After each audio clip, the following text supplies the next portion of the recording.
नमस्ते सबैजनालाई welcome to millennium trade है। एन्ड अब धेरै पछि चाहिँ भिडियो लिएर आएको छौँ हामी चाहिँ लेट्स स्टार्ट है त। नेप्से अब विकलीबाट सुरु गरौँ है त। नेप्सेमा के भइरहेको छ त। सो नेप्सेमा चाहिँ एउटा बुलिस पेन्डेन्ट फ्ल्याग बनाएको थियो हैन, जसलाई चाहिँ अहिले रिसेन्टली चाहिँ अब इनभ्यालिड जस्तै गराइरहेछ है। अब यहाँनिर थोकेर यस्तो खेल्नु पर्ने थियो, तलतिर आइदियो है, ठिक छ। सो हाम्रो चाहिँ अब नेक्स्ट सपोर्ट भनेको यहाँ हुनेछ है, 2540 देखि चाहिँ बाउन्स हुने चान्सेस छ। अब यो हप्ता चाहिँ कस्तो भने चाहिँ बियरिश क्यान्डल बनेको छ, तर फेरि यसमा चाहिँ तलबाट बाइङ पनि देखाइरहेछ के, भोल्युम चाहिँ कम छ है, बाइङ चाहिँ देखाइरहेछ। त्यसको मतलब चाहिँ अब ठिकै छ, पोजिटिभ हुन सकिन्छ। तर यो जुन यो बियरिश क्यान्डललाई चाहिँ कन्फर्मेसन पनि दिएको छ है, त्यसैले चाहिँ अब हामीले यहाँबाट पनि रिभर्सल हुने चान्सेस छ है। अर्को अब हाम्रो चाहिँ अब जुलाई महिना आयो हैन, जुलाई महिना चाहिँ बियरिश बुलिस हुने गर्दछ है नेप्सेमा चाहिँ। अब सेक्टर वाइज एनालाइसिस गर्नुपर्दा हाइड्रो पावर हेरौँ त। हाइड्रो पावरमा चाहिँ जुन एउटा लिक्विडिटी चाहिँ यहाँ ग्र्याब गरिदियो हैन, यो लिक्विडिटी ग्र्याब गरेपछि अब सेलिङहरू आयो, प्रफिट बुकिङ पनि गरे मान्छेहरूले चाहिँ। अब ब्रोकरहरूको कोलेट्रल युज गरेर, फन्ड युज गरेर सेटल गर्नलाई बेचे के। अनि यहीँनिर चाहिँ हाम्रो एउटा फेयर भ्यालु ग्याप थियो हैन, यो फेयर भ्यालु ग्याप चाहिँ फिल गरेर, चाहिँ मार्केटमा चाहिँ फेरि डिमान्ड क्रिएट भइरहेछ है। मार्केटमा फेरि डिमान्ड क्रिएट भइरहेछ यो फेयर भ्यालु चाहिँ ग्याप उस गरेर। यो हप्ता यो लास्ट डेको क्लोजिङ चाहिँ राम्रो क्लोजिङ छ है, किनभने यता चाहिँ विक चाहिँ ठुलो छ, अब इन्भर्टेड ह्यामर बनेको छ क्या। अनि भोल्युमले पनि राम्रो साथ दिएको छ है। हाइड्रो पावर सेक्टर चाहिँ चल्न सक्ने हुन्छ है। विकलीमा एनालाइसिस गरौँ त, विकलीमा के भएको रहेछ त हामी। सो विकलीमा पनि ट्रायङ्गल प्याटर्न जस्तै बनेको छ। यसमा अस्तिदेखि तपाईहरुलाई हामी डिस्कस गरेकै हो। ट्रायङ्गल प्याटर्न यो च्यानलमा मुभ भइरहेछ है त। अर्को देशहरुमा चाहिँ अब यस्तो कन्सोलिडेसन भइरहेछ हैन। अब प्राइस चाहिँ यहाँबाट चाहिँ तपाईको घट्न मानिरहेको छैन के, हाइड्रो पावरको यहाँबाट घट्न मानिरहेको छैन, यो रेन्जमा चाहिँ खेलिरहेको छ। ठ्याक्कै यो हप्ता चाहिँ यही लाइनबाट चाहिँ डिमान्ड फेरि क्रिएट भइरहेछ। बाइङहरु पनि छ, एकदम भोल्युम चाहिँ लेस छ है। त्यसको मतलब किनिरहेको चाहिँ मान्छेहरूले हाइड्रो पावरको सेयरहरू। अर्को फाइनान्स सेक्टर। अहिले फाइनान्स सेक्टर चाहिँ अहिले खासै चाहिँ राम्रो भएको छैन। अस्ति चाहिँ हाम्रो एउटा सेटअप चाहिँ बनाएको थियो है, तर अहिले चाहिँ फाइनान्स चाहिँ अब यही रेन्जमा खेल्यो भने राम्रो चाहिँ हुन सक्ने हो। तर स्टिल अब पहिलाको चाहिँ ओर्डर ब्लक चाहिँ यहाँको रहेको छ। अब फाइनान्स चाहिँ अब बिस्तारै हेर्नुपर्ने टाइम आइसकेको छ है। फाइनान्सको स्टकहरु चाहिँ अहिले हेर्नुपर्ने टाइम आइसकेको छ। आरएसआईमा के भएको छ,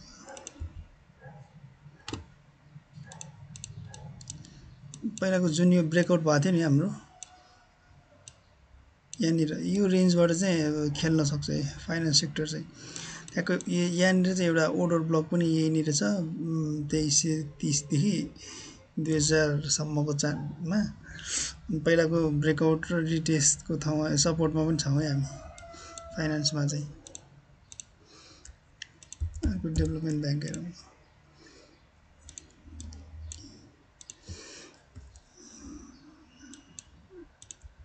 डेभलपमेन्ट ब्याङ्क पनि एउटा यही रेन्जमा चाहिँ खेलिरहेको छ है। ओके, ठ्याक्कै यही तलतिर चाहिँ बुलिस क्यान्डल बनाइदिएछ है डेभलपमेन्ट ब्याङ्कमा। सो अबको डेजमा चाहिँ डेभलपमेन्ट ब्याङ्कमा चाहिँ राइज आउँला है। लगभग 10 पोइन्ट्स जतिको चाहिँ राइज आउँछ है डेभलपमेन्ट ब्याङ्कमा। यो सेक्टर चाहिँ भएन। अब केही स्क्रिपहरू जाउँ है त। सिएचएल है त।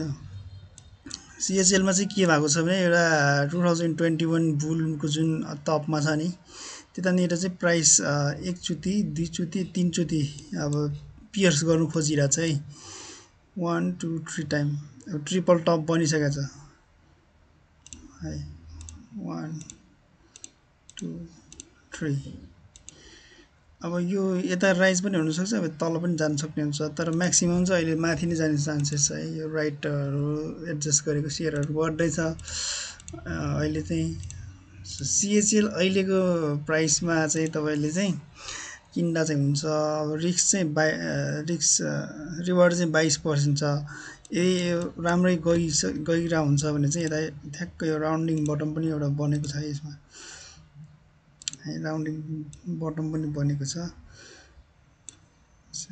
यो रेसियोमा चाहिँ भ्यालिडेट भयो भने चाहिँ राम्रो जान्छ यो चाहिँ सिएचएलबाट चाहिँ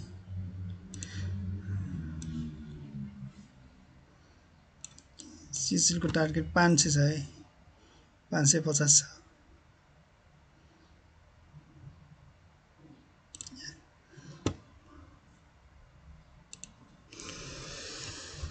तर जुन पनि स्टकहरू इन्ट्री गर्नुहुन्छ त्यसमा चाहिँ स्टप लसहरू चाहिँ लाउनुहोस् होला है अर्को पिपिसिएल है त पिपिसिएल चाहिँ हाम्रो प्रिमियम ग्रुपमा चाहिँ हाम्रो थियो है यहाँनिर चाहिँ इन्ट्री गरेको थियो हामीले कतिमा 328 मा इन्ट्री गरेको थियौँ 328 मा इन्ट्री गराउँदाखेरि हाम्रो स्टप लस जम्मा 2% थियो भनेपछि हाम्रो रिवार्ड त 40% 11% थियो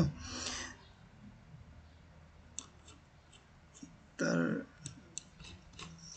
एकदम राम्रो ट्रेड भएको थियो हाम्रो चाहिँ अहिले हाम्रो ट्रेडर्सहरूलाई चाहिँ हाम्रो ग्रुपको मेम्बरहरूलाई चोखै 20% फाइदा छ है पिपिसिएलमा पनि सेम प्याटर्न छ जुन चाहिँ तपाईँको भर्खर सिएचएलमा भएको जस्तै प्याटर्न छ अब यो ठ्याक्कै पिपिसिएल ब्रेकआउट छ होइन ब्रेकआउट छ अब यहाँनिर आएर 386 तिर प्राइस आउँछ भने चाहिँ हामीले चाहिँ किन्दा हुन्छ है किन्दा हुन्छ अब एउटा स्टप लस चाहिँ यहाँ राखेर किन्दा हुन्छ यसको टार्गेट चाहिँ अहिलेलाई 20% सेट गर्दा हुन्छ है पिपिसिएल न्यू इन्ट्रीलाई ठिक छ पिपिसिएल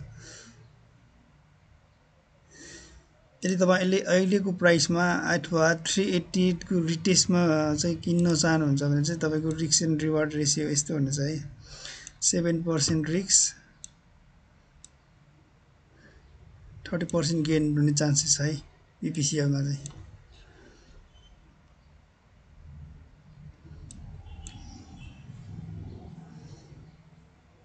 यदि यसले चाहिँ अब राम्रो गर्न थाल्यो भने चाहिँ यो अझ माथि जान्छ यो पिपिसिएल ठिक छ नेक्स्ट विक चाहिँ त्यस्तै किन्नु होला है अर्को स्क्रिप्ट रहेको छ पिएमएचपिएलमा के भएको छ भने एउटा यो एउटा ट्रायङ्गल्स प्याटर्न जस्तै पनि ब्रेक भएको रहेछ यसमा होइन यहाँनिर चाहिँ एउटा ट्रायङ्गल प्याटर्न जस्तै पनि छ यो है एन्ड अर्को चाहिँ यसमा चाहिँ प्राइस मोमेन्टमहरू हेर्नु कस्तो पर्फेक्ट प्राइस मोमेन्टम छ है एक ब्रेक दियो अबको दिनमा यसले रिटेस्ट गर्न आयो भने चाहिँ यतानिर आउँदा किन्दा हुन्छ 350 तिर तर नआउला सो हाम्रो चाहिँ यहीँनिर चाहिँ बाई थियो ठ्याक्कै यता ब्रेकआउटतिर अलमोस्ट 100 पोइन्ट जति चाहिँ फाइदा भइसकेको छ है अब न्यू इन्ट्री चाहिँ रिस्की हुन्छ यसमा अब चाहिँ छोड्नु होला है अब चाहिँ यता जुन सेलरहरू छ नि सेलरहरू आउने ठाउँमा छ तर फोल्ड एकदम स्पाइक दिइरहेछ यसमा चाहिँ फोल्ड आई थिङ्क यसमा चाहिँ खेलाडीहरू चाहिँ मजाले छिरिसकेको छ अब के गर्छ उनीहरूले हेरौँ न है अर्को ट्रेडिङ गर्न मिल्ने स्क्रिप्ट चाहिँ एमएचएनएल एउटा छ है तपाईँहरूलाई यो सेटअप बनाइरहेको छ यही सेटअप अनुसार चाहिँ ट्रेडिङ गर्दा हुन्छ है अथवा हामीसँग चाहिँ जोडिन चाहनुहुन्छ तपाईँको चाहिँ फुर्सद छैन अब बजारमा चाहिँ मार्केटमा चाहिँ हेर्न पाउनुहुन्न अनि कुन स्टक चाहिँ बाई कुन चाहिँ होल्ड कुन चाहिँ सेलको लागि अलिकति कन्फ्युजन छ भने चाहिँ हाम्रो चाहिँ वाट्सएपमा टेलिग्राममा ग्रुप छ होइन WhatsAppमा चाहिँ मेसेज गर्नु सक्नुहुन्छ है। हाम्रो चाहिँ नम्बर चाहिँ तपाईँलाई अहिले यता स्क्रिनमा एपियर हुन्छ, म दिन चाहन्छु, हेर्नु होला, मेसेज गर्नु होला है त। ठिक छ। अब MA को चाहिँ प्राइस एक्सन अनुसार अब स्टप लस लाउँदाखेरि 5% को छ अनि टार्गेट चाहिँ 33% छ है त MA।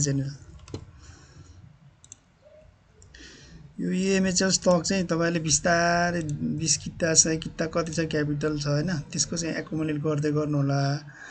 पहिला पनि हाम्रो ग्रुपमा चाहिँ तपाईँको इन्डिकेसन चाहिँ आएको थियो है। हाम्रो चाहिँ 460 70बाट यहाँबाट इन्ट्री थियो, अहिलेको प्राइसमा 14% गेन भइसकेको छ। तर हेर्नु न, हाम्रो इन्ट्री गरेको प्राइस र यो डेट रेन्जमा कति छ। चैत्र 2 गते इन्ट्री गरेको थियो हामीले, चैत्र 5 गते भनेपछि अहिले तपाईँको असार भइसक्यो। 3 महिनामा जम्मा 15% राइज छ है। स्लो राइज छ तर ठिक छ है यसको चाहिँ। अर्को TBCL एउटा छ। TBCL पनि तपाईँको ठ्याक्क यो प्राइस एउटा ब्रेकआउट गरिसकेको रहेछ अहिले चाहिँ, तर स्टिल यसकोमा चाहिँ मोमेन्टम चाहिँ आइसकेको छैन। अब यसको चाहिँ यसको पनि स्टप लस लाउँदाखेरि चाहिँ स्टप लस चाहिँ तपाईँको 8 देखि 7% सम्म हुन आउँछ। टार्गेट चाहिँ 36% 37% छ है।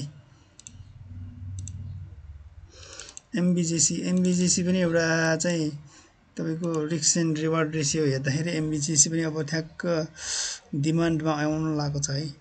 यदि MBJC चाहिँ 305-7 तिर आउँछ भने चाहिँ यसलाई चाहिँ नसुताउनु होला है। यसको चाहिँ अहिले MB 305 मा किन्नुभयो भने तपाईँको टार्गेट 20% हुनेछ है त MBJC मा। ओके, अर्को एउटा चाहिँ साहस है त, साहस ऊर्जा। साहस ऊर्जामा के भएको छ भनेपछि के जुन यही एउटा ट्रायंगल प्याटर्न चाहिँ ब्रेकआउट गरिसकेको छ है। एउटा चाहिँ यही ब्रेकआउट छ, रिटेस्ट छ है। रिटेस्टबाट चाहिँ माथि जानु खोजिरहेछ। अब के हो त यसको चाहिँ नेक्स्ट मुभ चाहिँ के हो त। यसको नेक्स्ट टार्गेट चाहिँ तपाईँको यहाँनिर छ है, 640 सम्म जाने चान्सेस छ है। एउटा यहाँनिरको चाहिँ तपाईँको मार्केट स्ट्रक्चर सिफ्ट गर्यो है, फेरि यता चाहिँ तल आउन खोज्यो, यही मार्केट सिफ्टलाई पनि फेरि सिफ्ट गराइदियो, यसैलाई चाहिँ फेरि तपाईँको ब्रेक गराएर माथि जाँदैछ। अब यसले चाहिँ यो प्राइस 587 को प्राइस सस्टेन गराउँछ भने चाहिँ राम्रो गराउँछ है अब चाहिँ। सो यति नै भने अहिलेलाई। केही तपाईँको क्वेसन क्वाइरी छ भने चाहिँ कमेन्ट गर्नु होला। के नेक्स्ट विक पनि भिडियो आउनेछ हाम्रो। अब जहिले भिडियो बनाए पनि त्यही हो कुरा, भिडियो चाहिँ धेरै बनाएर चाहिँ तपाईँको ट्रेडिङ राम्रो हुँदैन। अर्को चाहिँ के भन्न चाह्यो भने चाहिँ अहिले चाहिँ सबैको चाहिँ ब्रोकर फन्डहरू T+2 मा सेयर आउने भएको चाहिँ धेरै सेलिङ सप्लाईहरू दिइरहेको छ। त्यसैले ट्रेन्ड अनुसार चाहिँ ट्रेड गर्नु है। अब यसो प्रफिट बुकिङको ट्रेन्ड छ भने प्रफिट बुकिङ गरेर चाहिँ बस्नु होला है त। के नेपालको मार्केट चाहिँ वान वे मार्केट छ। अब प्रफिट बुकिङ नगरेको चाहिँ कमाउन सकिँदैन है त। सो तपाईँहरूलाई चाहिँ WhatsApp को नम्बर राखिदिन्छु, केही गरी तपाईँहरू हामीसँग जोइन ट्रेडिङमा बस्न चाहनुहुन्छ भने चाहिँ खबर गर्नु होला है त। हाम्रो रिसेन्ट ब्रेक थ्रु ट्रेडहरू चाहिँ त्यो भइहाल्यो। PPCL एउटा थियो है, PPCL एउटा छ त्यो हो। अर्को वरुण पनि छ एउटा, वरुण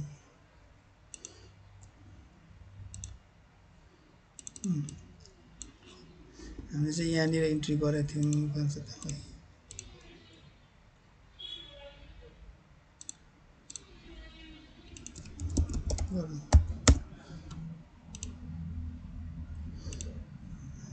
वरुण पनि अब केही नभए नि 465 सम्म चाहिँ जान्छ है। UNSPL पनि सेम त्यही क्याटेगोरीमा पर्छ, त्यस्तै प्याटर्न बनाएको छ है UNSPL मा पनि।